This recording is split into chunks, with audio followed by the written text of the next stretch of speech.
Okay, back with some more story. And before we continue with the start of the city, first we have to...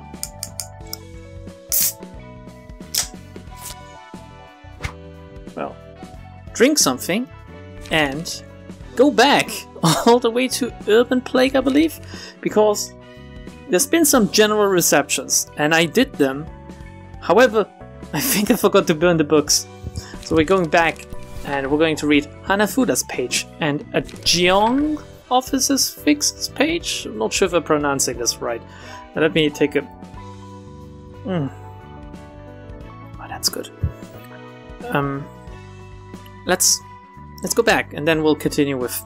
I think it's going to be a whole episode for the Star of the City content. Most residents in Nest J are relying on a special entity. I can't talk much about it, but it's like the fortune readings others sometimes see. It predicts the events that'll happen to you during a year, like an annual fortune. It gives opinions on immediate matters. Never gives a direct solution to your problems though. It's up to you to make your choices. But I can't deny that it has a strong influence on your decision. Wait, J, isn't that like the gambling? Yeah, here we go. I should have just continued reading. This is the nest of gambling. You hear all sorts of noise daily. Almost drives you mad. Gunshots and screams aren't exactly swell to wake up to. Those sounds used to wake me up every day, but not anymore. The person living in room 1829 vanished after losing a bet a week ago, and I saw him carrying a large coffin out of room 1831 yesterday. This didn't tell me anything really, other than that apparently...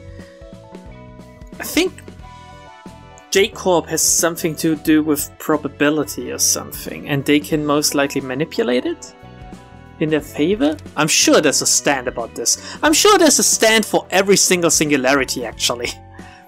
Prove me wrong. Oh god, no.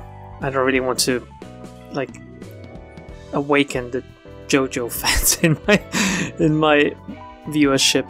Hanafuda's page. In a nest of gambling, hundreds of games take place every day, the humans leaving as winners or losers. Some admit their defeat, while others try to make a scene and escalate it into a violent mess. It's a job of offices like ours to monitor the gaming between individuals or organizations. Oh, so they are like... God, what the fuck are they called? Oh man, I'm reading Uzugui. Like the manga. There's an organization like that too. And they're central to the plot and I can't remember the name. I hate my brain so much, it's unreal. It's a job of offices like ours to monitor the gaming between individuals or organizations, verify the results and prevent situations from turning violent. There are naturally a lot of offices that handle this kind of work, most of them being affiliated with the öufi Association. What is that supposed to be? What the fuck's an öufi?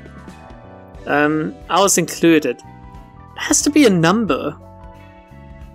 Because it's an association. Like zwei or hana. What is öufi? Do I need to look it up? Talking about looking up, let me look up Uzugui. Oh, Kageru, they're called. Yeah, Kageru. That's... like, read Uzugui, it's fucking... mental. It's crazy as shit. But it's pretty fun sometimes. Most of the time, I would say. Anyway, whenever a game happens with something at stake, a go-between needs to be there to prove that the results were legitimate. Given the sheer number of games, we're short-handed sometimes. That's interesting. That's interesting. I mean, of course, in popular media, there's a lot of organizations that oversee gambling. And a lot of gambling in media these days anyway. What with... what's it called? Kakegurui or what? Or something like, right? Like, reading this too, but I can't even remember the name of the series. Alright, pretty good though. I liked Hanafuda's page more than the regular Officers Fixers page. So, the Star of the City. We're going top to bottom, and blue to orange. Lu Association is a battle-oriented fix association specializing in all-out combat.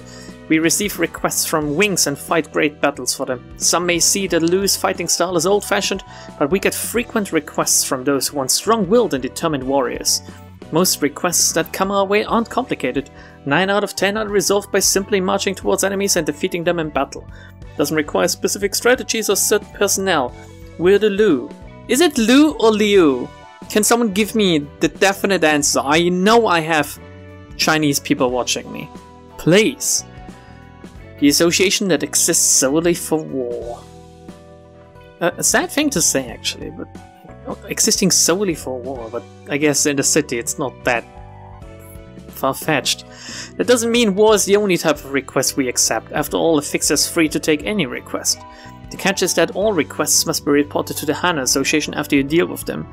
The report must include the details of the request, the client's info, how the case was resolved, and any other relevant information. How did the HANA get such a grip over everyone? Once a report has been submitted, HANA Association will assess the performance of the office and its fixers and evaluate them for promotion or demotion. That's how the grades of officers and fixers are updated. Therefore, a fixer's grade doesn't necessarily correlate with strength. As we could see with Roland, I guess. Then again, like, he was bullshitting us with him being a grade 9 fixer. They didn't demote him. They most likely... I mean, he was posing as a color, I guess. One last thing I'd like to add is that there is a line fixers shouldn't cross. A fixer may advertise themselves to the order office to get more requests, but they should not threaten people to give requests to them. This is an area handled by the HANA Association and öufi, there they are again, Association, a specialist in dealing in transactions. Of course, associations shouldn't have to worry about running out of requests in the first place. Cecil. The LU is an association that specializes in warfare. We work for the single goal of victory.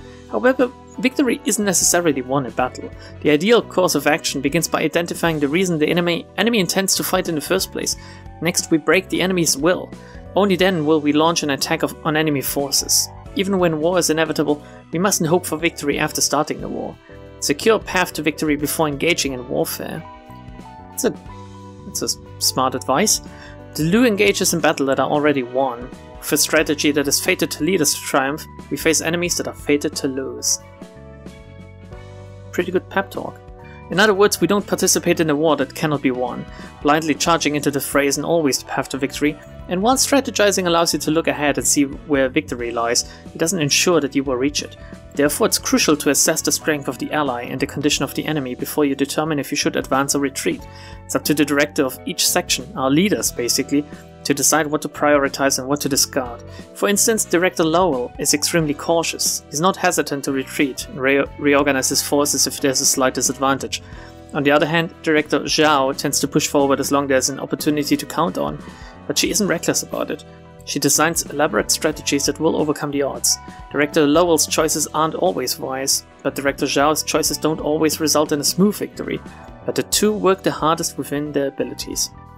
I would have liked, considering Cecil, I would have liked some more jealousy in here and less information, but okay, thank you very much. Maze page. Outside of weapons and martial arts, the most important thing that provides us with protection is our clothing. It might look like a fancy suit with golden decorations at first glance, but you know how a fixer's attire is not ordinary clothing. It's mandatory for people working in relatively higher sections to wear clothing adorned with the Moonlight Stone. M Corp Singularity. Isn't that the thing that... No, is that the thing that yeeted out Philip? Not entirely sure. Of course, the LU doesn't have the exclusive rights to use it, so you can see it on the clothes of other fixers and syndicate members too. The Moonlight Stone emits a golden glint, and you can either gild your clothes with it or make ornaments out of it. Guess it must have been something different. The Moonlight Stone mitigates the shots of psychological affliction induced from all kinds of mental attacks. Oh yeah, okay. Pressure, interference and all that, but it's caused by seeing, hearing or feeling something, or direct assault to the mind. Although I don't really know how the stone works, they said it amplifies the single purpose of thought, making people forget the mental pain coming from outside, or fortifying the mind as if it's surrounded with a giant barrier. It's all thanks to this clothing that we didn't panic when we saw the crying children and the distortion. The Moonlight Stone sounds like bullshit, to be honest. It sounds like some kind of dulling drug or something. And Lowell. Zhao was a cold person who wouldn't easily show her feelings, even though the LU consists of those who only face forward and never express any emotion in battle. Zhao was especially hard-edged above the rest. I came to wonder if she was capable of possessing emotions at all. Her tone was dry in the most upsetting situations, and she seemed apathetic to the loss of several colleagues, never showing her emotions in response to anything, I guess, there's a typo there, but thoroughly looking after herself. That was my impression of Zhao. I thought the path Zhao was walking was completely different from mine. We disagreed on every aspect, from strategies to personalities. I thought my relationship with her would stay a formal relation between two co-working directors of an association. I don't remember when or how we got so close to each other. I couldn't be bothered to push away the person who naturally came to my side. We started spending more time together outside of work. People intersect one another somehow, though I have no clue how our paths managed to converge, or what about the paths led them to cross. One thing I can say for certain is that our relationship isn't a superficial bond between two directors. We need each other because we cherish each other. We're not the other way around. Can you really call it love if you only cherish your significant other because you need something out of them? No! I can give you a big no on this one. At the very least, I don't think Zhao as an object of exploitation nor gratification. Yeah, that's not love. Seriously, Lowell. It's not that... I mean, it is special in a way, but you're not the first person to come to this conclusion. However, I know that preaching love is utterly meaningless in this city. Yeah, okay. A fixer should never be carried away by emotion. I know well that a person at a position as high as mine should be extra careful. I've seen countless fixers who brought private matters to the official grounds, only to meet undesirable results. The moment you get swayed by something you cherish, you lose yourself. You neglect your own safety. When a human, a creature that always puts itself above all else, loses their edge because of what they hold dear, places higher priority on it over their own life, the consequences will be grim in any case. Knowing this, I decided to remind ourselves of one thing when we plighted our troth? I don't know what this means. Whatever happens to each other, we won't put ourselves at risk. Maybe that's like when they got wet or something? Anyway, as I thought, Zhao agreed plainly and rightly. I could trust in Zhao, and I was glad to have this person as my lifelong partner. It was reassuring to know that Zhao wouldn't throw away her own life if I ever died. Focus on my own survival, even in a mortal peril. Perhaps my heart has grown stronger since I met her. Having her next to me was already a great help to me at that point, sorry.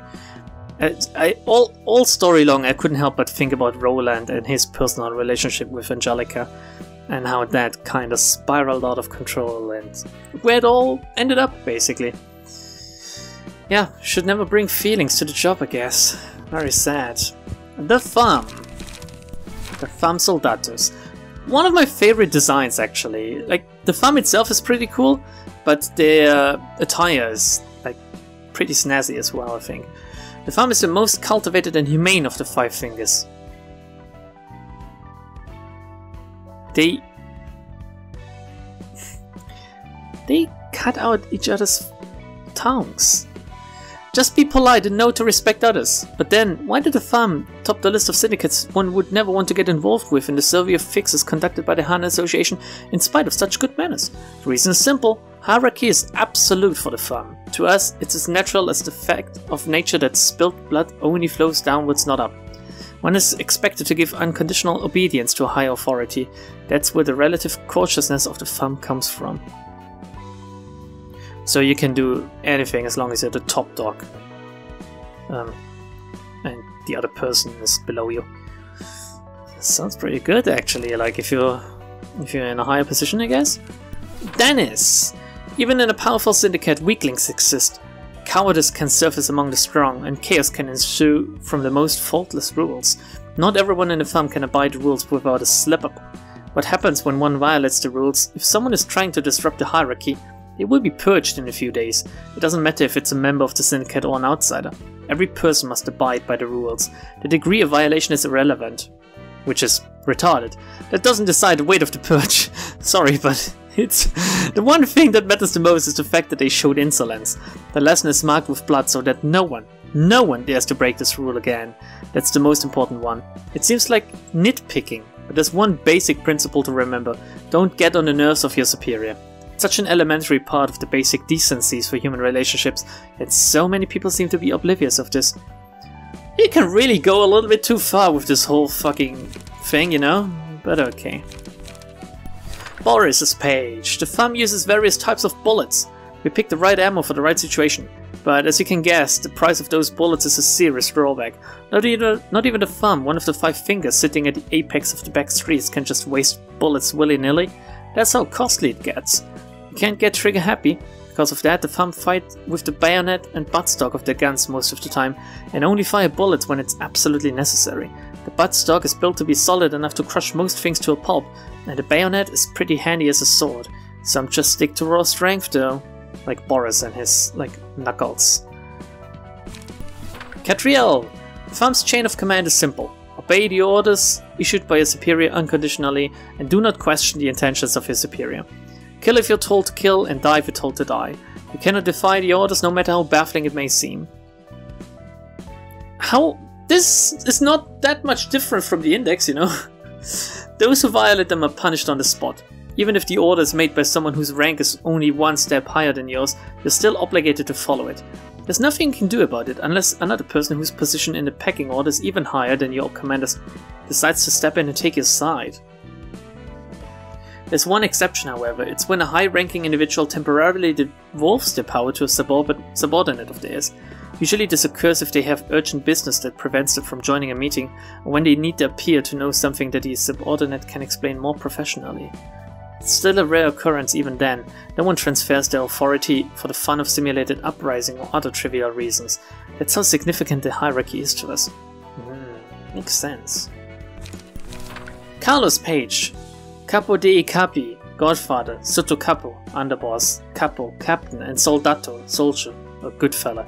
The FAM is divided into these 4 echelons. This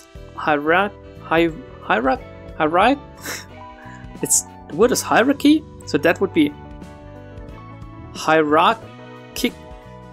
Oh fuck me! Why is it so hard to pronounce? Hierarchical?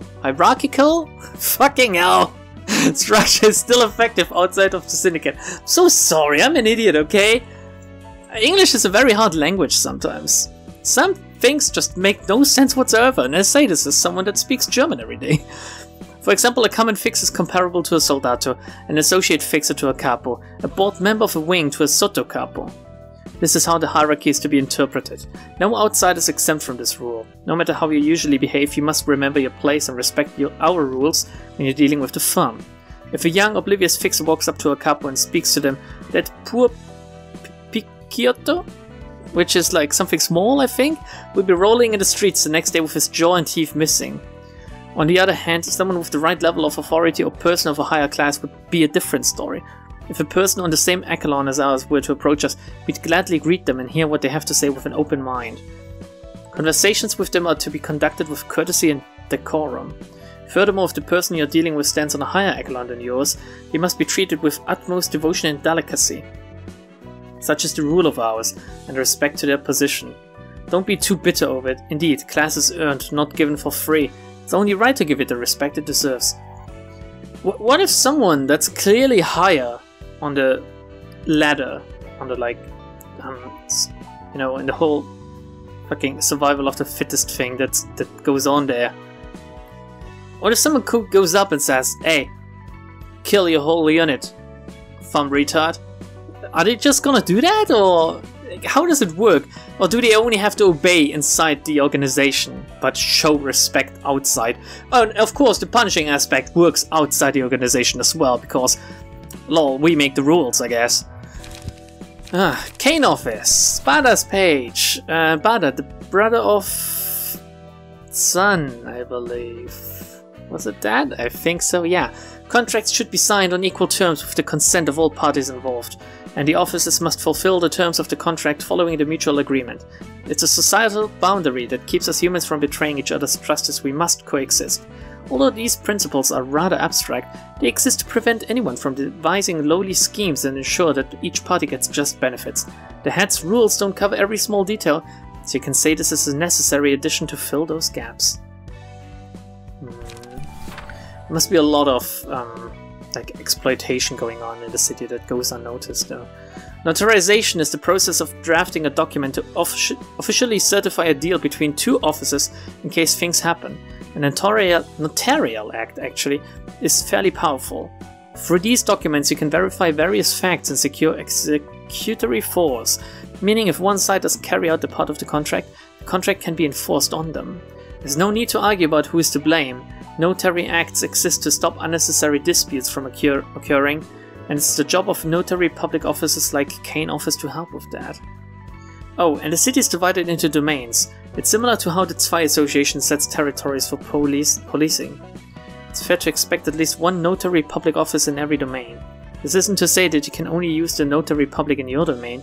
If you can't find a notary public, or if the office isn't functional for whatever reason, you can always go to the other domains, though it costs a bit more. A lot of people still choose the latter since they need to get business done in a hurry. Not every notary public office has the same level of professionalism after all. It's weird how some things are just so fully organized in a mostly lawless place like the city. Can you call it that? I mean, people are dying every day. It's a fucking... It is war going on out there, right? But still, oh man, contracts must be upheld, you know? Nemo's page.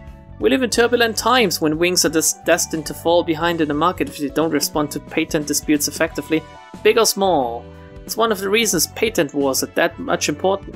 Those mega corporations sue one another for patent infringement or accuse one another for stealing the patent. Us small fries can watch the giants clash without worrying about getting caught in the crossfire. In fact, we benefit from such conflict. Nemo. You're an asshole. There are unspoken rules that you need to remember to keep your stake in a patent war. Then again, I mean, he benefits from faceless corporations, so maybe it's not too bad, I don't know. One must patent the technology separately for areas outside of the nest or other domain under the jurisdiction.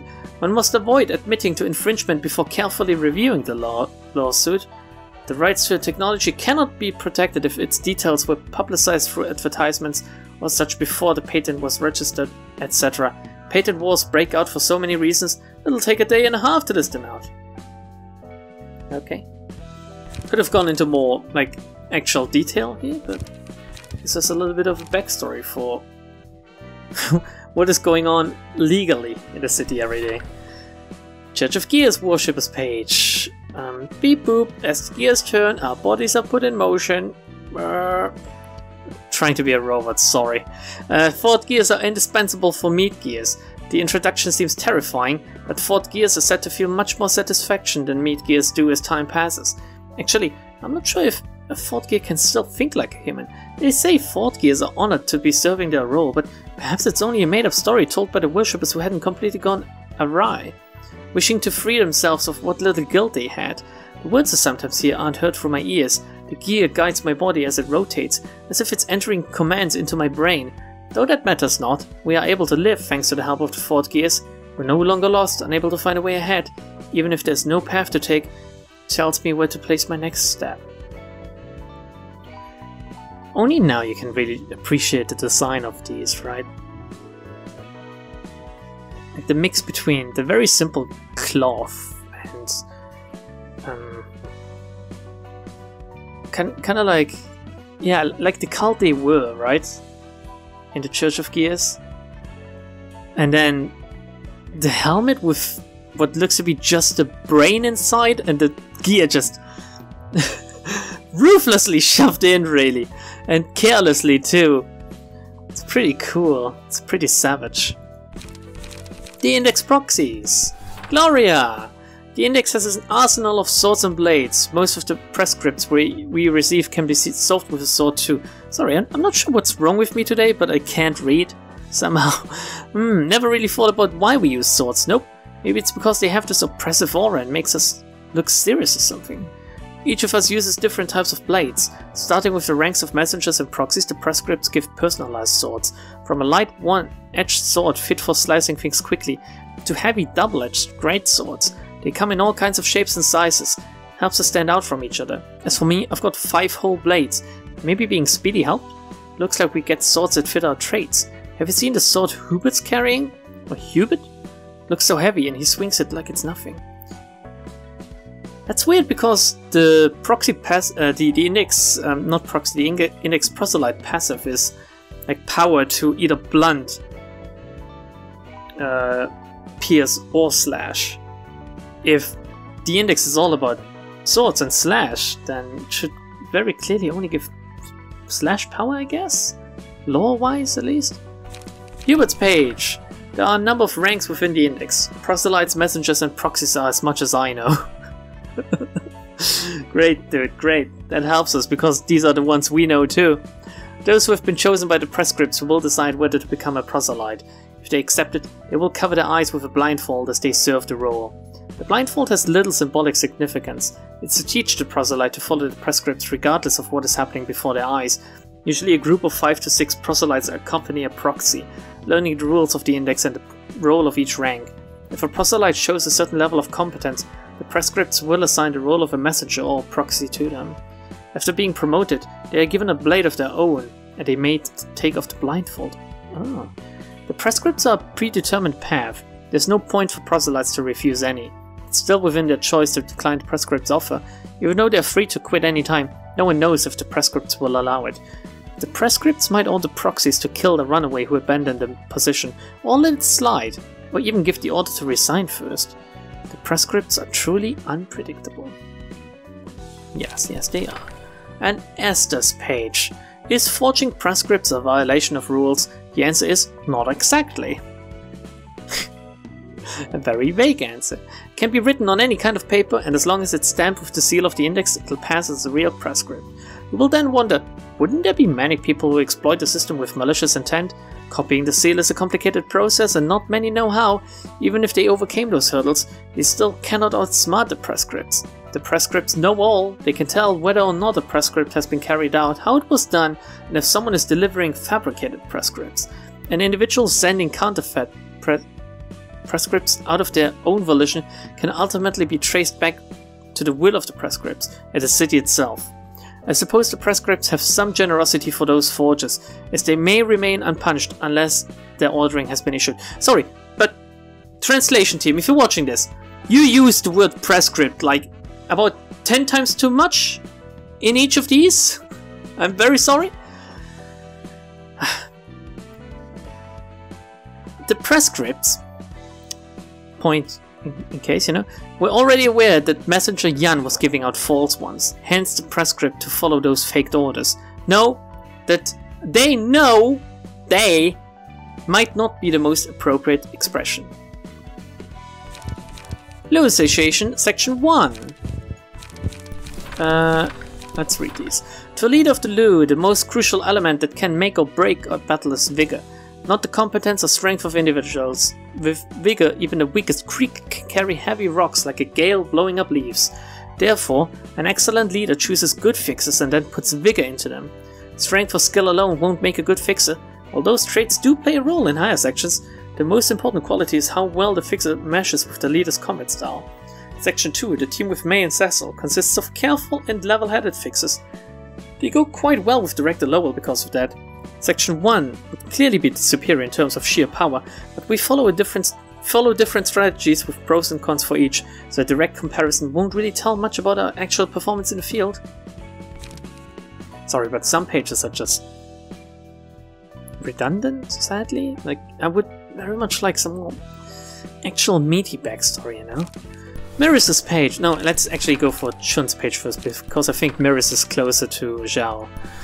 Chun's page. Right now, Nest L is practically a war zone with all the associations, syndicates and fixers at each other's throats. On top of that, the distortions are making things worse for associations and the residents of the Nest.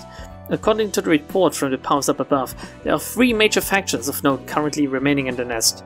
The Index, R-Corp and the Blue Reverberation and his group. R-Corp seem to be eliminating threats as per request from another wing, similar to what the Lu is doing. The Index appears to have been guided here by the prescripts. After all, they gladly obeyed the piece of paper telling them to kill every member of the firm in the Nest. As a result, pretty much every firm crook in the syndicate subsidiaries that were in this place are goners. Even the underboss who was supposed to lead them kicked the bucket, so you can guess how it went. And Mirrors. Director Zhao would like to emphasize something. A mercenary's work is to deceive, to fool the enemy into believing that we are advancing when we defend, to make the enemy believe we will thrust from the front when we strike from above, feign submission when you raise your claws. We must seem unable when able to attack, that the enemy may grow arrogant. When the enemy is roused, distract them through disturbance. Be aware that we ourselves are not subject to such anger. In order to defeat the enemy, we must be roused to anger. To remember that one's emotions must remain a means to motivate the body and not the ends, and to exploit the enemy's wrath with this in mind. Our director may be seized with anger and momentarily stray onto inadvisable paths sometimes, but even the whitest jade has a flaw. I trust her to set herself back on the right track in no time. Fucking hell, Zhao. Talk less, fight more. Red Mist! This one's... oh my god, this one's quite long and hopefully interesting. Ego! The weapon that corresponds to the mind of its wielder. The sword Carmen gave me was extracted from someone by chance. Giant eyeballs were attached to the sword adorned with crimson chunks of flesh. They watched my every move, almost to the point of making me feel a bit uncomfortable. Wondering if this was a product of some new singularity, I asked Carmen what the thing was. She only said that I'll have to get used to it, since there's little she can do about how it looks. Although it looked a bit creepy, it wasn't anything unbearable, and Carmen didn't seem to mind it as long as there were experiments to be performed with it. She added that I have to be careful with it, as it was thanks to sheer luck that the ego could be extracted at all in its unstable state. I had a plethora of experience handling various workshop products, so I decided to take this sword without much hesitation. That's interesting. It's interesting. I won't go into like my theories about Christopher, Gebura, Nothing There, and the sword, because I feel like I've talked about them enough in past episodes of both Lobotomy Corporation and even in Ruina maybe. But it gives us a little bit more information on the timeline of when it happened. And the fact that Carmen kind of knew what she did by extracting this from someone, maybe. When I first had the sword in my grip, I didn't feel anything in particular. All I could tell is that it's just a big heavy greatsword, nothing out of the ordinary other than in its appearance. But when I held the sword for a few days later to protect a co-worker of mine, I heard a voice. It was the voice of someone desperately yearning for something. Unfortunately, the meaning of that voice was lost on me. Rather, it wasn't even human speech, an awkward sound mimicking somebody. Noises of teeth grinding, bones crackling, mingling with flesh. Some things collide, fall apart and mix in irregular patterns as if to mimic the way humans speak. However, that sound was too violent and sharp, the strong obsession of an empty tone, or empty one. Attachment, void. Not sure what word I should use to define this.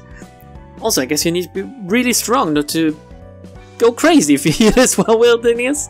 I mean, imagine using this as a sword in the first place, and then it starts talking to you in your mind. I would most likely, I don't know, lick the blade or something.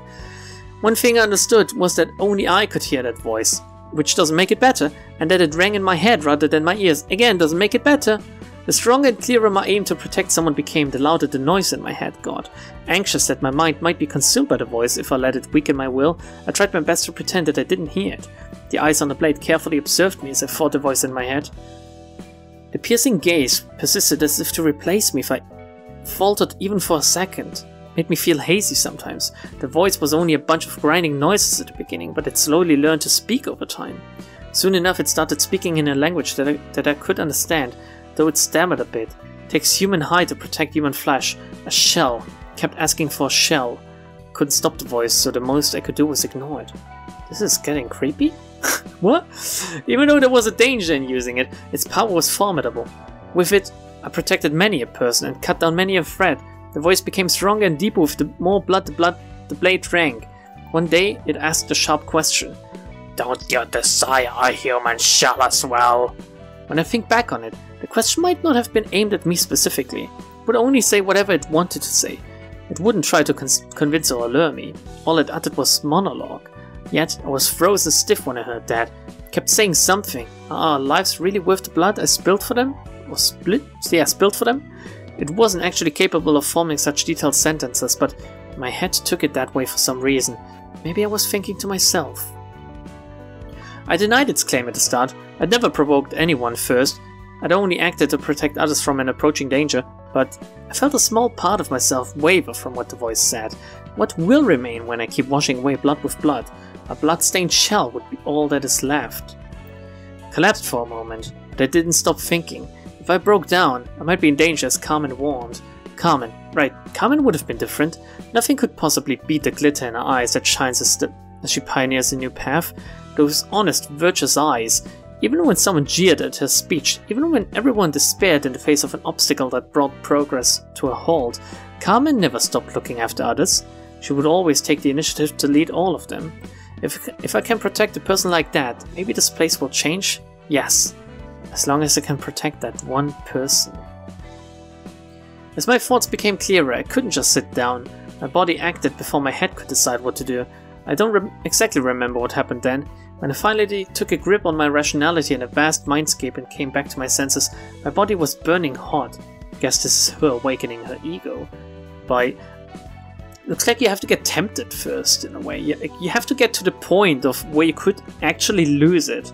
And only if you manage to beat it, then you're, like, off. But it seems like a forever fight or something? When I finally took a grip on my rationality in a vast mindscape and came back to my senses, my body was burning hot. Is this rage?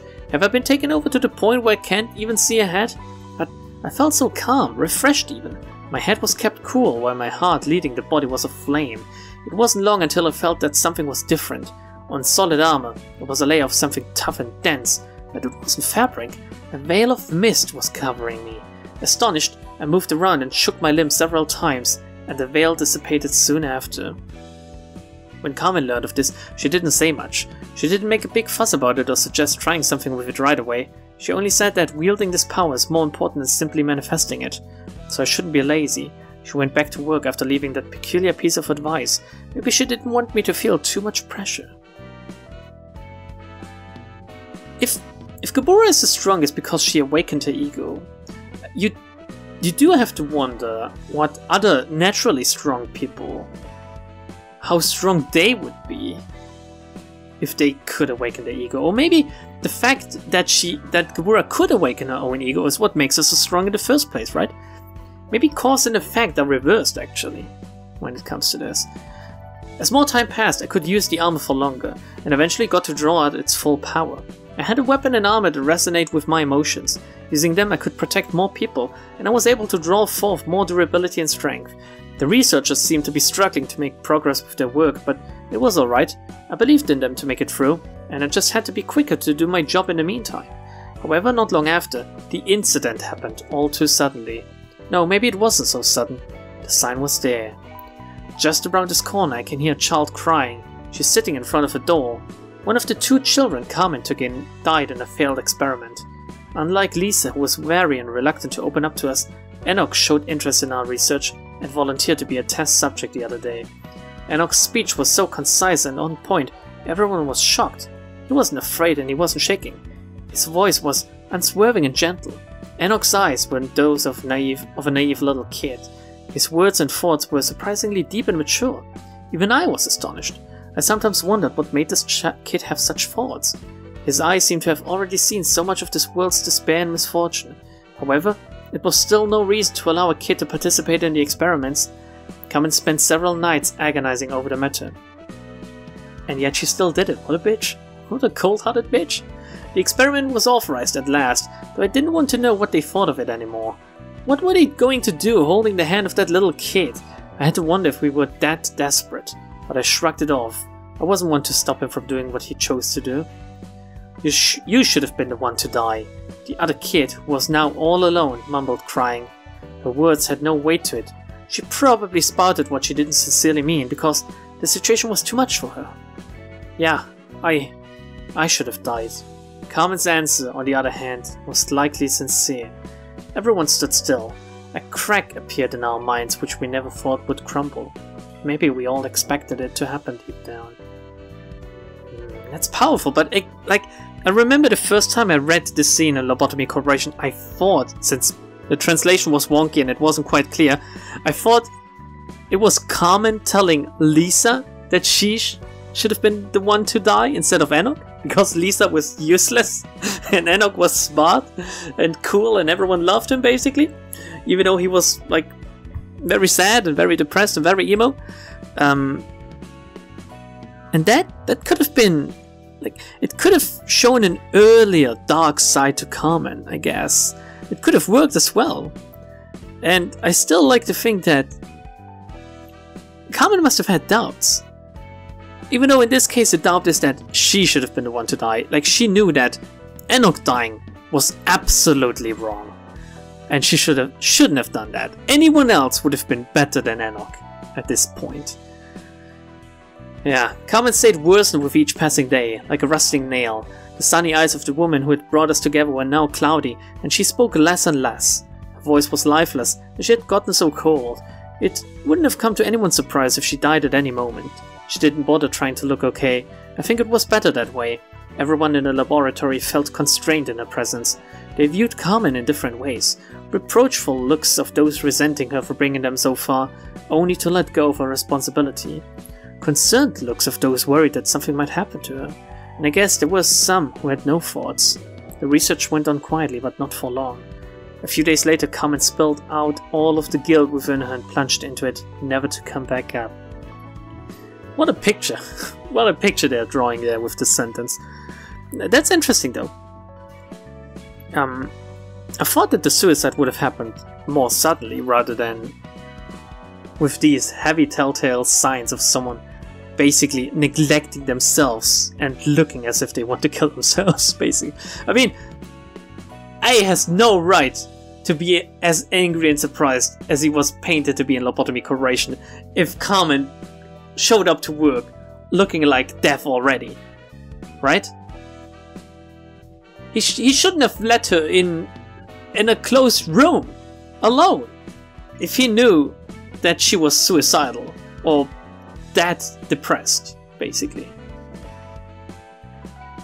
And there's a point to be made that maybe Carmen had a severe, need to be careful, had maybe some mental problems. Let's make it more vague, so I can't be, I think maybe, I mean, she obviously was carrying a baggage, right? There must have been a reason for all her motivation, and the fact that she was always so, well, positive and looking towards the future, and kind of not looking back, I guess?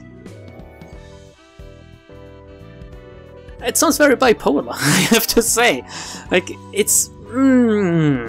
Let's just read the next one here. I would be, like, if anyone listens to this right now, and I guess some people are actually watching this video in its full length, or maybe you clicked in the middle of it and you're now here with me talking about the Red Mist and Carmen. Like, if you write a comment, if you want to tell me something, then I would be very interested in people's thoughts about Carmen, actually, and how they perceive Carmen. And if Carmen... Actually, a very interesting question is Carmen more or less of an ass than A? And is Carmen more or less of a messiah figure than A? In the opinion of other people. Because there's arguments to be made for both. And who redeemed themselves in the end? Considering that Carmen basically ran away, tail tucked between her legs, and A had to clean up all of the mess. Really puts things into a new perspective and really elevates him, I guess. Then again, an argument could be made that he knew what Angela could do, considering the script and how it ended, and he might have known that this was gonna happen, and he could have prevented that, and he could have been better about all of it as well. So in a way, he maybe also emotionally blackmailed Angela to further elevate the Seed of Light, and I don't know, maybe this was the plan all along. Who knows? It's a weird thing. It's a weird thing, definitely. The reindeers, like R-Corp in general, the reindeers Team Soldiers page. Every team in the 4th pack has its own characteristics. Our personalities, power, and strength vary so greatly that it's hard to imagine us working together. Nonetheless, we moved in packs for most missions. The reindeer team utilizes powerful electric waves generated from brain waves. You see these horns? The electric stimuli generated in the reindeer's brains are condensed at the tip of these horns. The concentrated electricity is then collected by our staves for attacks. There's one thing we should be careful of when we use this ability. If the battle drags on for too long, or we exert too much power at once, most reindeer will go insane. The symptoms are expressed in various ways, but in most cases they hurt their own comrades or damage the psyches of others. We sometimes utilize K-Corp singularities to protect our sanity or mitigate the mental damage, although we can't afford to use it often. Can someone tell me what K-Corp does exactly? Seems like a healing type of thing. Why don't they use the Moonlight Stone? Right? Couldn't that help them? The Rhinos. Every team in the 4th pack has its own character. Our personalities, powers and strength are all wildly different, but we still do most of our missions in packs. Do they all start the same way? Yeah, that's pretty cool. Us Rhinos specialize in using physical strength. We're good at pushing ahead, if nothing else. I think we're the strongest team in the 4th pack. Smash them hard, block them hard. We often stand on the front line instead of the frail rabbits and reindeer. The Rhino team's armor is thick and large. We've got tough bodies too. Sometimes though, my body starts heating up if I keep moving around, and I can't control myself for a while. I figured it's cause of the odd tech R-Corp uses. Something about expanding muscles and pumping more adrenaline into the blood. That's what they told me. Oh, in case you're wondering, this ain't a singularity or anything. Plenty of others are making use of it, apparently. Never got to hear the deeds. We do hear often that we gotta watch out though.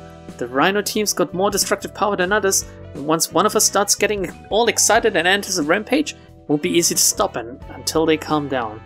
So it's basically roid rage? Or it's like these weird ass cows that are all muscled up. I don't even know for what reason, like... Is it because of the meat, basically? Like, do you know these cows that look very buff? Like, you can tell every single muscle apart? It's crazy, and I don't think it's healthy or comfortable for the cow, but I could be wrong, I don't know. I mean, getting butchered is not comfortable anyway, but I guess the life that leads up to that should be as nice as possible, maybe? Every team in the 4th pack has its own caricature. Caricature? You'd think that we'll never get along with each other, having such different personalities and powers and strengths, yeah? Surprisingly enough, we hunt in packs for most operations despite our differences. The what? The Lapin O Rabbit team. What? What does this mean? It's generally seen as a distracted and raving bunch. Maybe it's because most of us are nimble, but that also means we handle our missions quickly and with certainty. Our method is cleanest, actually? Question mark? If I had to admit a teensy little problem with us, it's that we don't discriminate enemies from civilians? Question mark? Again, we do have a tendency to shoot first at any non-rabbit in the area that comes into our sight. We leave ourselves open for attacks if we take our sweet time to tell them apart, so we've got to strike first. But hey, we don't leave any troubles behind that way, so what's good is good? Yeah? Question mark? Fucking rabbits. Rudolph. R-Corp is particularly famous as a private military company. No matter how many combatants die in battle, we fill the vacancy with new soldiers in no time. It was natural for the Wings giving us requests to wonder what kind of singularity we have to pump out so many mercenaries in such a short time frame. Besides, our soldiers weren't lacking in combat prowess by any mean, so there had to be more to us than just hiring many people. The mercenaries of R-Corp don't fear death in the first place. They don't hesitate to carry out any tasks. With big in numbers, casualties are replaced quickly, and we fearlessly proceed and get the job done. R-Corp's mercs were ideal for outskirts explorations and other dangerous operations. How could such a feat be possible then? People started making guesses. There has to be only one answer. They must be cloning people. No, they've got to be robots. R-Corp has been developing war machines in secret. Oh yeah, Robot Corp. Could have been it too, right? My mind immediately snapped to replication though. I was... Like, that seemed the most likely culprit for me very early on, I think. Won't the head arrest them if they tried to clone humans? That's a good point. Well, as long as only one of them exists in any, at a specific time frame. At the end of the day, people just laughed it off, talking about how nonsensical their hypotheses were and how secretive singularities are. Maybe they had the right answer, though they missed the mark a bit. It's true that R-Corp uses cloning technology. For that, we had to make a promise with the head. No more than one of the same person should exist in the city for longer than 7 days. The first half I can understand, but I'm still not sure where they set a limit on how long. Is it related to some kind of ethic we aren't aware of? I wonder if this is a hint, towards the real nature of the head. Why? Why 7 days exactly? Other than it being a week, or 7 being a kind of biblical number. And why have a time limit at all? Why not say, okay, as soon as there's a new copy, the old one has to die immediately? You know what I mean? Oh no, we don't just clone humans and call it a day. We select the fittest one among them. Inside the hatchery, dozens, hundreds, or even thousands of them fight to the death. We have to kill the clones that look just like us, eat them and prevail. The larger the population is, and the more time given, the finer a clone is made. And the scariest part of it all is finding myself beginning to think this way. Think about it. Is it really an admirable trait to have no fear of death? I have to disagree. When you know that you'll die someday, you don't put off your duties forever. You're bound to pick them up even if you rest for a day or two, and when your life is at stake, you try all kinds of things to survive. That's when people feel that they are alive. Maybe I said people guessed our secret right, because our lives aren't much different from our machines. One thing I'm afraid of is that hell of a selection game. As time passed, my fear of it changed to weariness. Is this the real life? Oh, there must be something wrong with each clone, I guess, like with each iteration. Yeah, they dulled, right? You could tell with Mio. Mio was just crazy. I think all of the... maybe their problems actually relate. Like, the rhinos being angry and temperamental, and the reindeers being prone to going insane, and the rabbits just being crazy in the first place, I guess. Maybe it's all a problem of the cloning process. Maxime's page. The L Corp that came before Lobotomy Corporation imposed unfair conditions, and many wings weren't happy about it. There's W Corp, which had to raise admission fees and get less trains running because of the energy deficiency. Also F Corp, which wanted to experiment with fairies to use them in various ways, but failed to produce satisfactory results because they didn't get enough energy. And many other wings had a thing or two to say about the older L Corp, but they didn't have the gall to spit it out loud. There weren't many alternatives that could provide such huge amounts of energy. These conditions soon became a hot topic among wing employees and city folks in general. Who's gonna be the one to change that miserly L Corp? Then someone next to them would say, who has the courage to do what? We all know that it'll lead to a war between wings, no choice but to live like this. Though there was another reason to do something about that L Corp. It produced a massive amount of fumes. At first it was thought to be a kind of smoke that's no different from what factories chuck out, but over time people realized that this was affecting the residents around it negatively. Some people would suddenly start wishing for the happiness of some others. And still others would spend most of their time staring off into space. What's more, people had signs of sickness all over their bodies, and they started wandering around L Corp's nest. It was like they were returning to their hometown or something. What the fuck is the thing below L Corp? I mean, it's a smoke monster, but what does this mean? Did it give them small doses of Cogito in the smoke or something? One day some rich person visited us and said that a war will break out soon. Said we'll get some benefits if we helped. Huh. Okay. That gave us a bigger thing to worry about than an upcoming destruction. A war's about to happen? Nikolai collected her thoughts and calmly asked why a war was going to occur. That person paused for a bit, then spoke in a languid tone. I was creeped out by how she said it like it was no big deal. When one person's pure ambition and another's tragic obsession joins together, a dream is destined to be born. One person's pure ambition and another tragic obsession join together.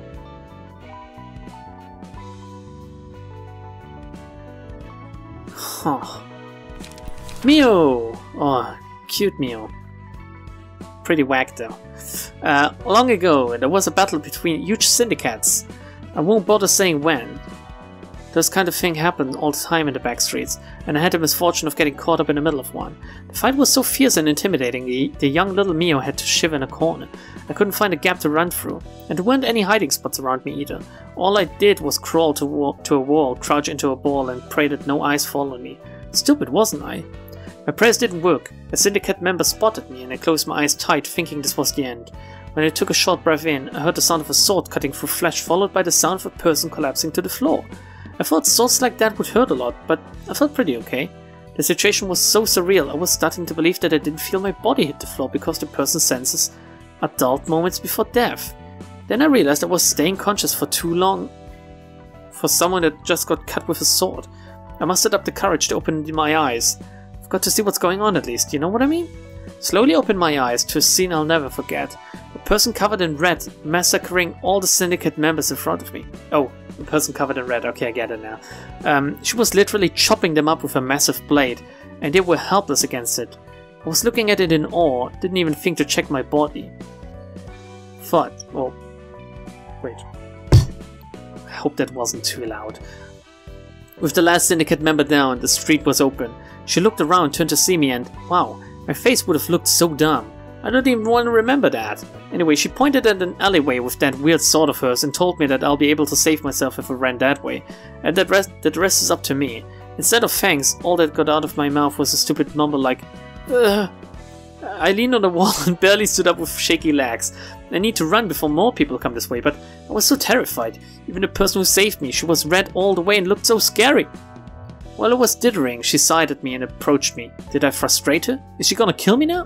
Was my savior an impatient and ill-tempered freak after all? Ironic coming from Mio. I collapsed on the floor. I mean, think about it. A scary humanoid thing, fully covered in armor, walking towards you with a greatsword decorated with red flesh. It was a miracle I didn't faint on the spot.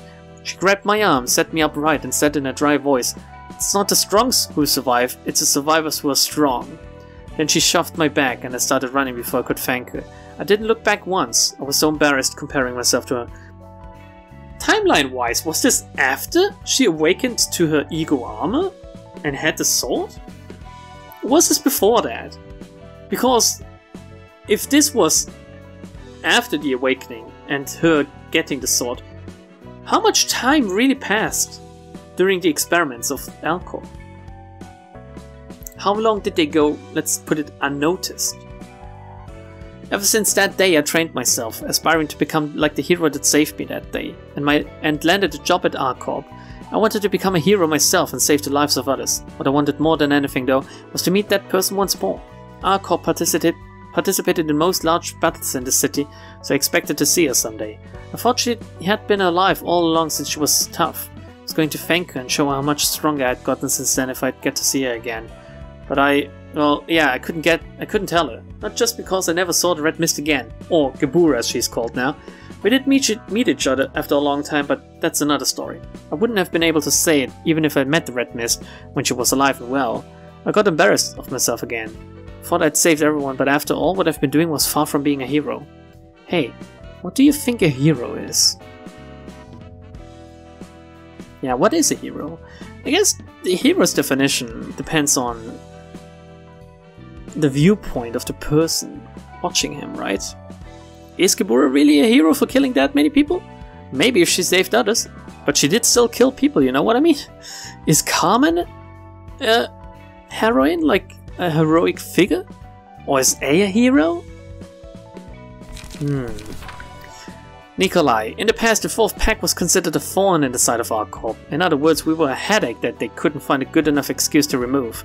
Which was frankly understandable as we were a total foul-up of an army at the time, and it took a considerable amount of time for us to improve to our current state. The Rhino team, powerful but easily agitated and uses its strength to destroy everything all too often.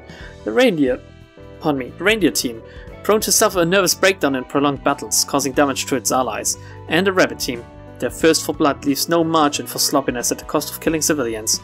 To put it in the nicest way possible, they had a unique niche only they could fill, and as a matter of fact, bringing them to orthodox battles would do more harm than good. Not so long after, I received the news that they were planning to destroy our pack. Perhaps they deemed it a waste to spend any more energy on us. The news of destruction didn't come off as much of a surprise as I'd expected, or maybe I was so panicked that my hair turned white. There wasn't much I could say. What more can I say to this person who isn't even part of Arcorp? All I can do is humbly accept my fate. The guest, who had an impressive pair of red eyes and dashing brown hair, looked at me and gently smiled. Her demeanor took a sharp, cold turn. I wouldn't have been able to tell that this person had a talkative and light-hearted side if I hadn't seen her speak mere moments ago. Wait. Whoa.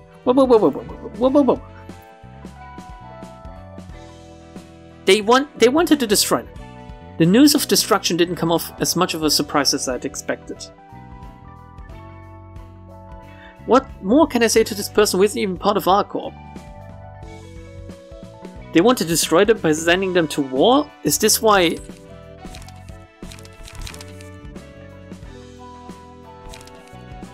But... red eyes and dashing brown hair, is this common? What, Carmen is the rich lady? After a moment of silence, she slowly opened her mouth. A large-scale war was about to occur. If we made big enough contributions in that war, we might be able to avoid being destroyed. It wasn't a suggestion or a plea for help, it was a semi-mandatory request. The reward, we get to avoid termination. Her attitude was something else. The way she confidently delivered her speech in front of me gave off a certain sense of conviction. It was as if she was saying she's going to make the war happen. Baffled, just like I am right now, I let out a bout of laughter. I knew we weren't in the position to refuse it, and she was right. A huge war broke out soon after. Thick smoke covered that nest.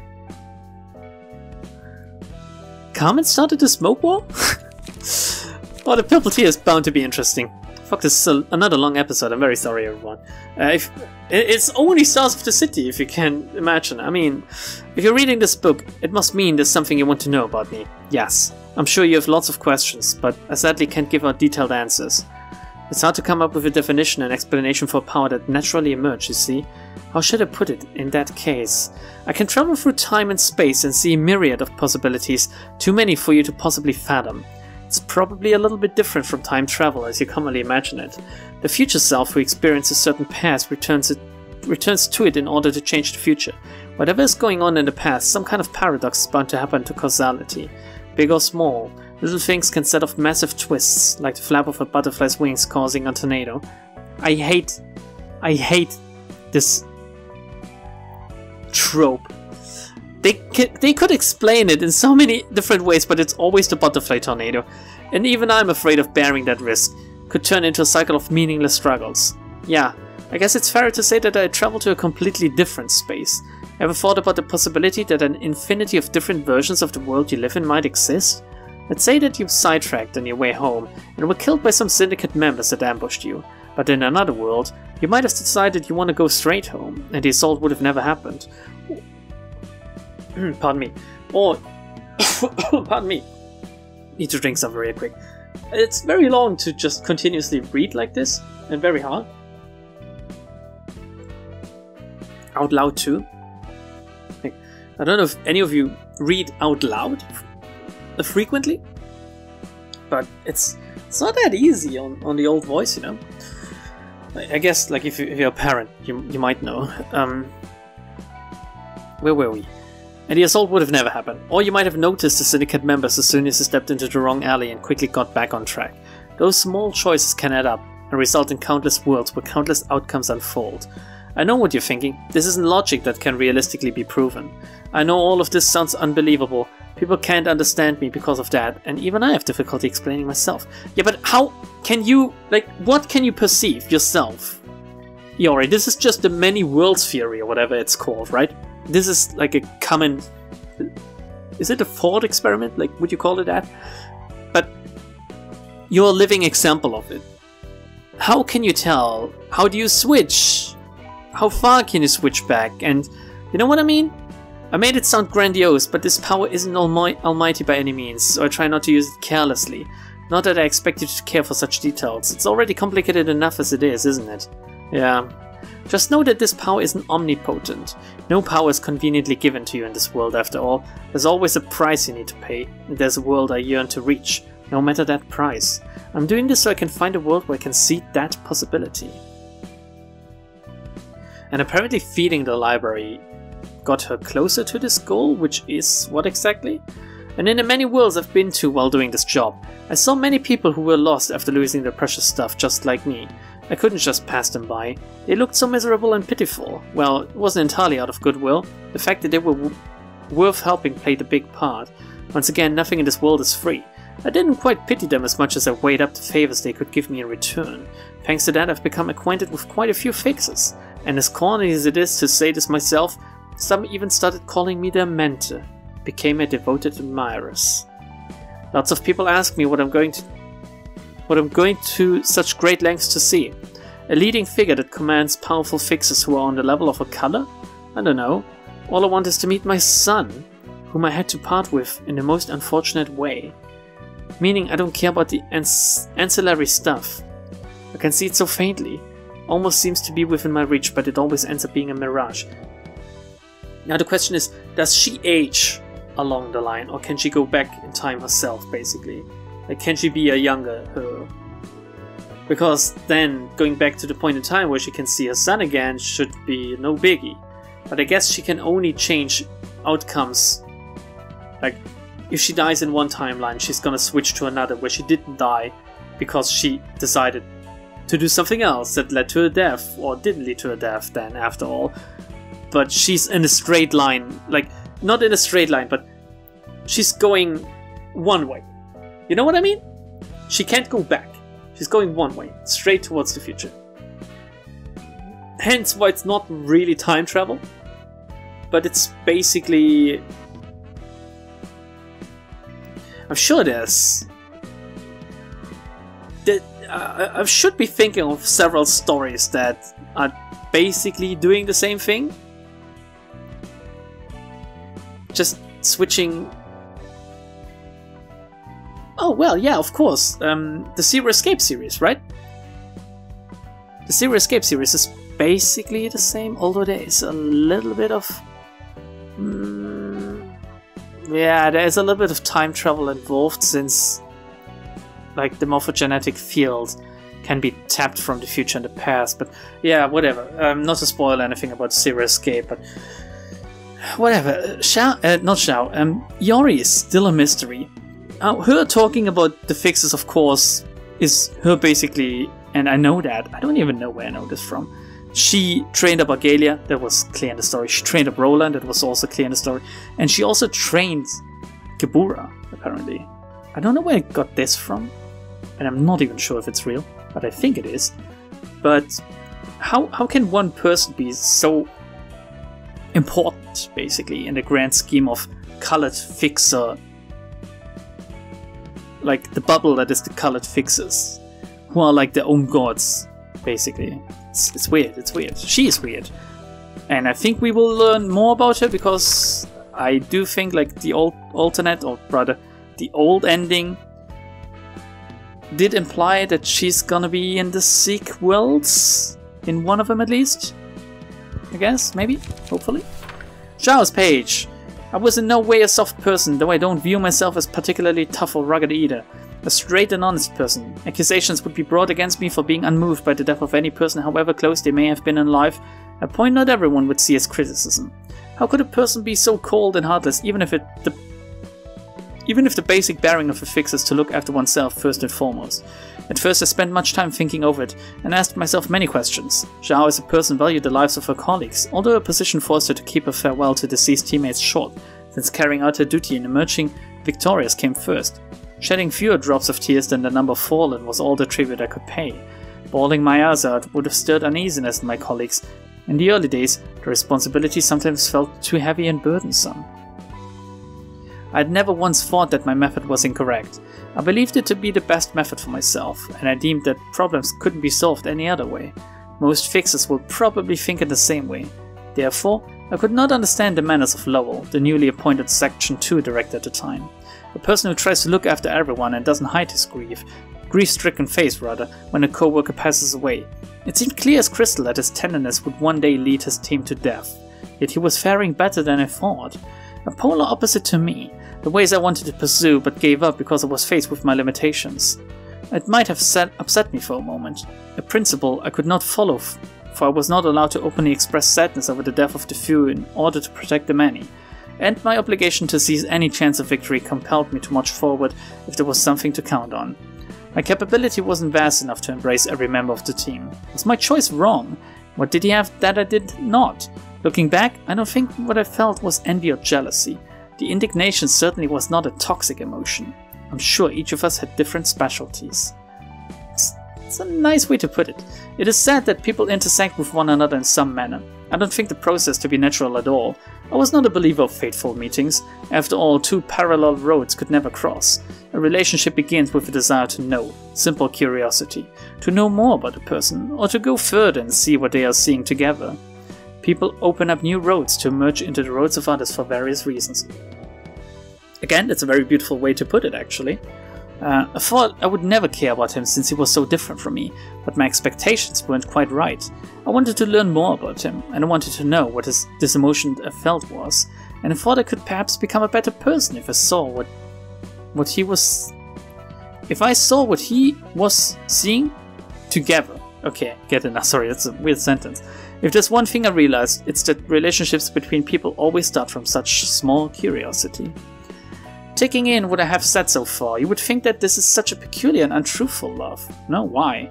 You might think it's fuzzy. No, I cannot give out a clear answer, for I can't dare define what love is. What could I say or add about an emotion I felt for the first time, one that I am still struggling to figure out? Furthermore, every person carries a different form of love. There will undoubtedly be some people who don't place much importance on that emotion. You might even think that such emotion is absolutely useless in the city. Even if I were to define my love, this wouldn't come across as a sweet story if you cannot understand it. However, I can be certain that my sentiment towards Lowell was sincere. The so-called curiosity and sympathy, they bring about attention, admiration, and a little bit of obsession. I learned soon enough that this isn't much different from what people call love. It may not have been something out of a fairy tale or drama, but we still cherished each other in our little relationship. Perhaps I had been under the impression that love is a concept that is utterly distant from me. The love that I came into was cramped yet big, and it felt burdensome at times. You said I'm strong, but the truth is that I was weak and faint-hearted until the very last time I faced you. I have only grown so ironclad after I lost you. Why did I miss everything while you were still by my side? Why do I spend the whole night longing for you and regretting only after you have parted from me? I do have one regret regarding you, that I could not trust my feelings for you. That I was too afraid to tell you that you're my everything the night before you left me. Oh, sad. We're still gonna lick her book, don't worry. Moments of loneliness will come as I live. It won't be a thirsty longing for love, however. It is when I look to my side, yet there's no one next to me. When I am worn out from running somewhere. When I feel that my heart grows heavy rather than painful. Trying new things might let me forget it for a moment, but the memories will still follow me for life. When I feel such things, I can go back to familiarity. A familiar place, a familiar mind, a familiar person. And I plan to reunite with you soon. I want to tell you that I no longer have shame for the path I've chosen, and that I have finally freed myself from the guilt. A nice love story, actually. I think they did the right thing to focus on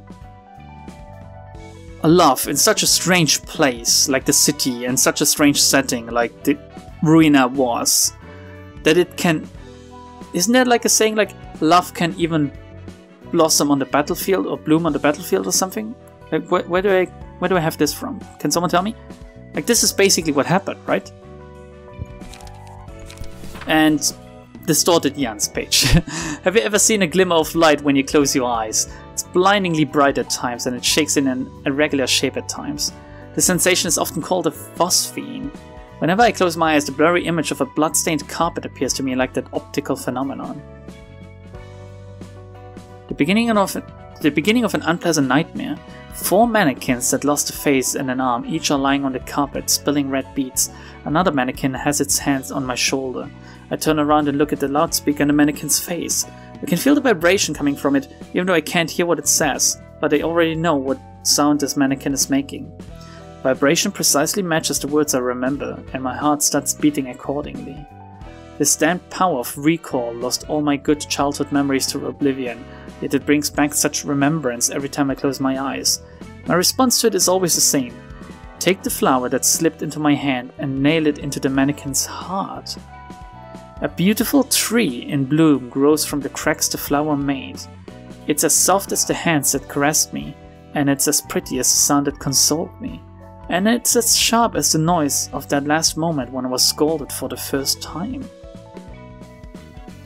Every branch that grows from the tree causes a piercing buzz in my ears, and the petals hurt as they brush past my cheeks, as if to make me feel the pain they hold. I stand still like my feet were tied, until my body is covered in scars. 1, 2, black marbles fall from the wounds. How long have I been in the cycle of pain? Jan, are you okay? The nightmares have been with me for a good majority of my life. If I close my eyes, the memory of that time haunts me, and if I open my eyes, a reality I can hardly bear unfolds. I choose to keep my eyes shut because I thought I'd rather deal with the ever-echoing past. At least I won't be visited by new kinds of pain. Prescripts keep coming without a break. The city folk meet different ends depending on the prescripts they receive, though their fates all share a commonality of cruelty.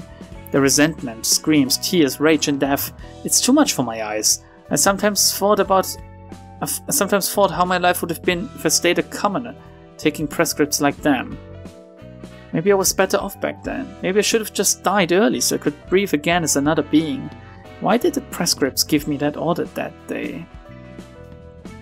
Trace back the nightmares to remember the past. Everything was over and I planned to follow them to death, but I didn't have the courage to end my own life, so I picked up the prescript that I thought would spell my doom at last and read it slowly.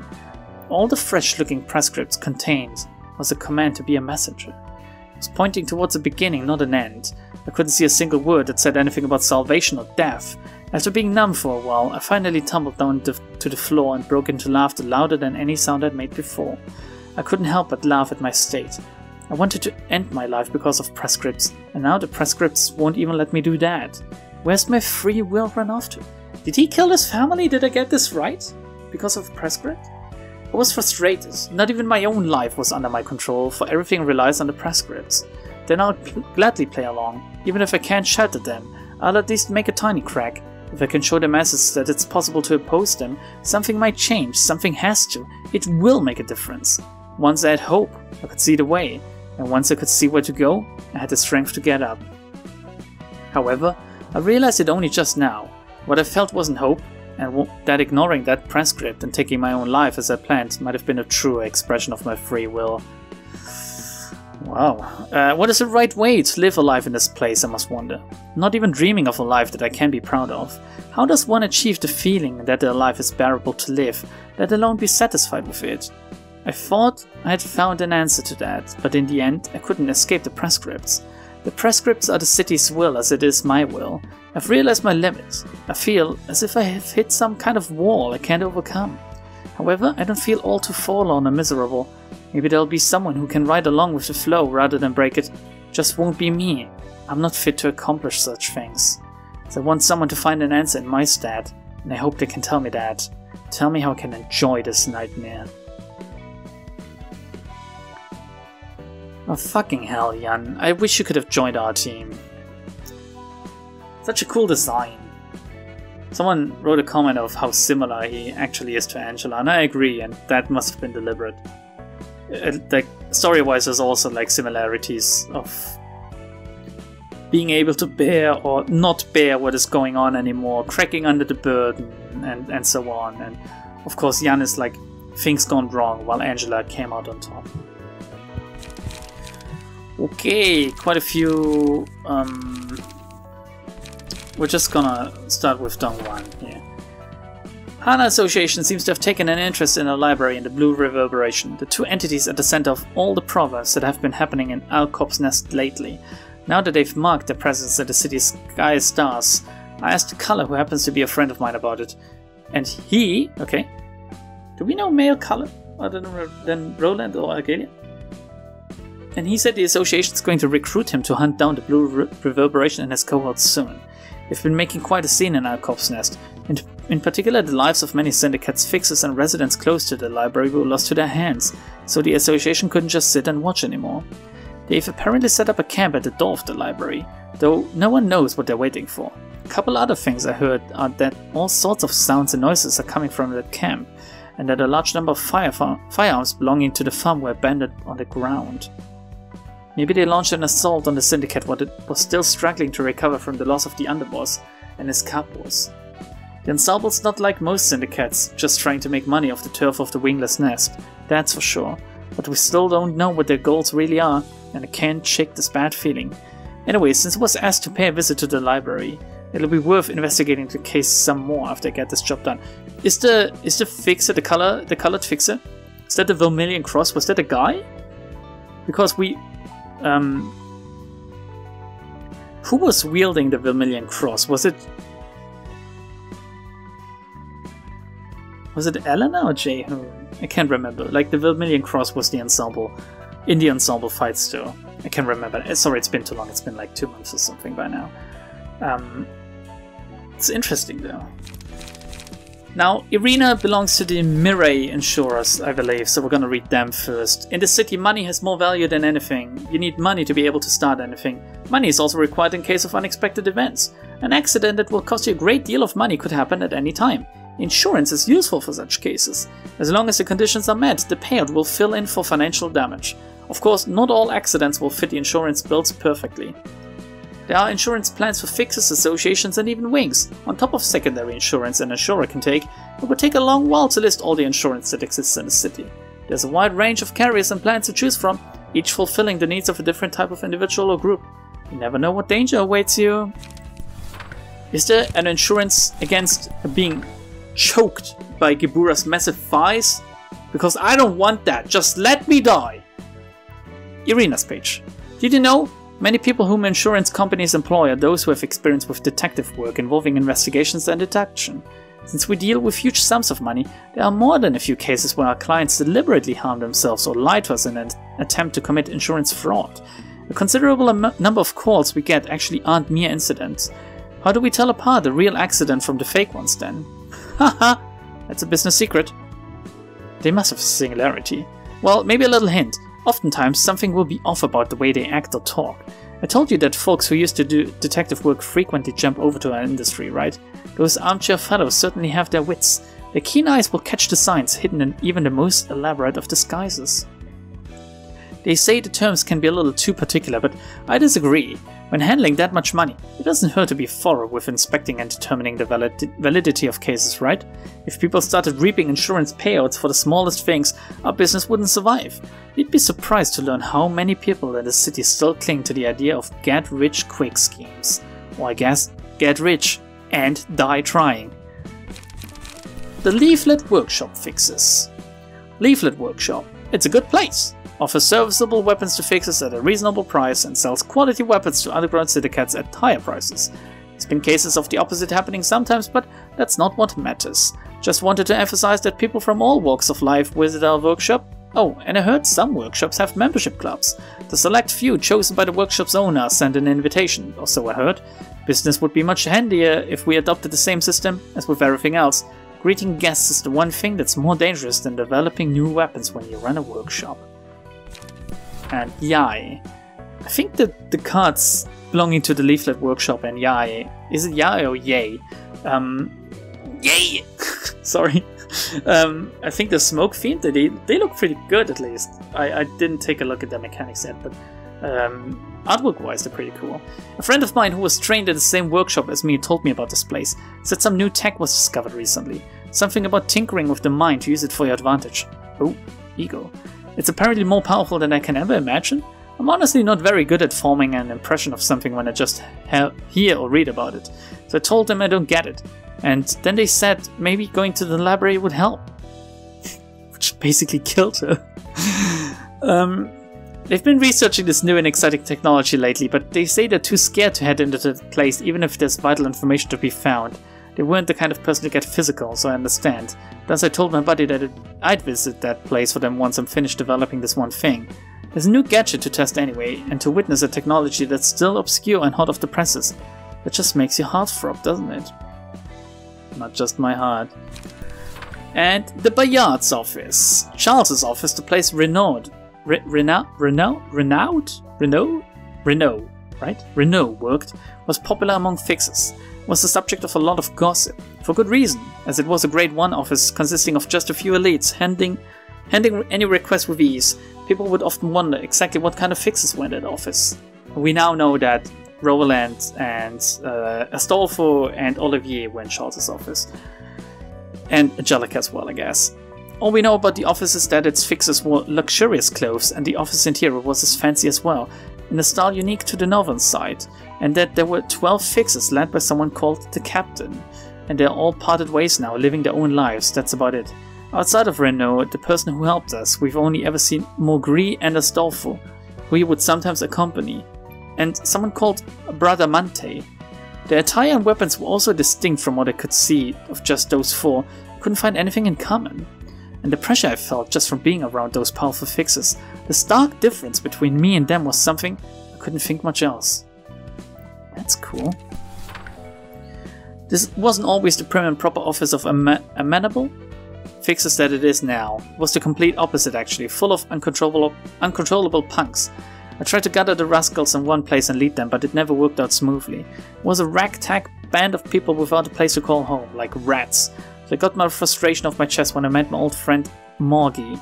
Or maybe you're more familiar with the name Mogri. Anyway, after hearing my ramblings, they said that there's someone in their office who would be perfect for the job, and I took the offer since I didn't have any better ideas. That someone was Renault. Am I supposed to have fight as Renault guy as well? Like, am I missing more pages? Tell me please, so I can do it later. At first I didn't expect that spring chicken to be able to do much, but I was surprised to see that he only needed a week to convince everyone. For a guy who looked much younger than me, he had both power and smarts to boast. Yeah, to boast, sorry. I think I had a stroke there. He had a way with words that persuaded some. And for those that wouldn't listen, he'd settle it with a contest of strength, like in some parts of the back streets. Back then I was kinda jealous seeing Renault handle something that I struggled with like it was nothing, but now I've accepted that he's the better man. I know that I wouldn't have managed to do it myself. I could have booted him out like a stubborn old man, but I have better things to keep than my pride. Okay, so Renault was someone out of Charles's office as well. And so was Mogri, maybe? I guess?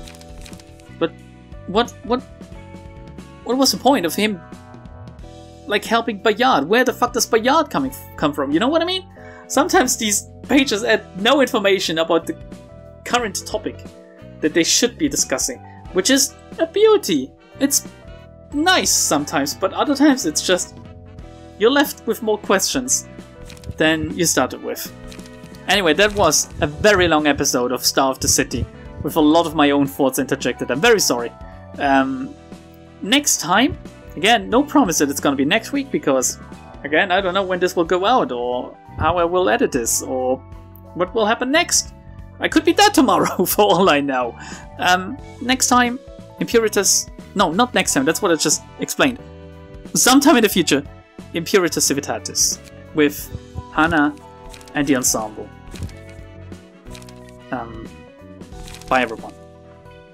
Let's leave with Greta. Bye everyone.